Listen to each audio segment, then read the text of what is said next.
Welcome to my India's only free education channel. Kindly subscribe, like and share to the needed one.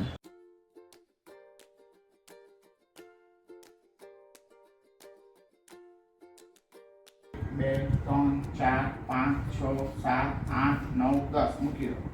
Yes, તમે સાદો પગ છે ઉપર ચડાવી દીધો, જમણો પગ નીચે રાખ્યો એટેક્સિક, અને પછી જમણા પગને કહેવાનું છાતી તરફ લઈ જાઓ, ખેંચો.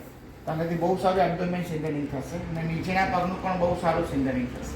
ટોટલી વેઇટ આપણા જમણા પગ પર છે, ડાબો પગ તો ખાલી ઉપર ચડાવ્યો છે. યસ, અને એનાથી આખું બેલેન્સ મેન્ટેન કરે છે. ઇનિશિયલી આ જ્યારે ઊંચું કરતા ત્યારે પગ ખસી જતો, વળી જતો.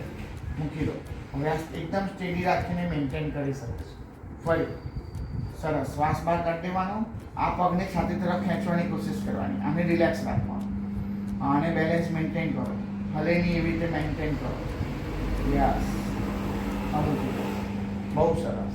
ફરી આ પણ બહુ સારી કોર એક્ટિવિટી માટે છે. એટલે દરેક પેશન્ટને હાથ ને પગની કસરત જોડે કોર બી કરાવવાનું બહુ જરૂરી, પેટની પણ. એના માટે આ પ્રકારની એક્સરસાઇઝ બહુ ઇફેક્ટિવ. ખેંચી રાખો. એટેક્સિક પેશન્ટ માટે હાઈલી ઇફેક્ટિવ ટંગ બેલેન્સ. ટંગનું બેલેન્સ આ એક્ટિવિટીથી જ આવે છે, આવા પ્રકારની એક્ટિવિટી. ફરી ખેંચો એકવાર, જોરથી ખેંચી રાખો, પકડી રાખો. બહુ સરસ, ખેંચી રાખવાનું. Yes, relax. Thank you for watching. Please give your comments and feedback. Stay tuned for more upcoming new videos.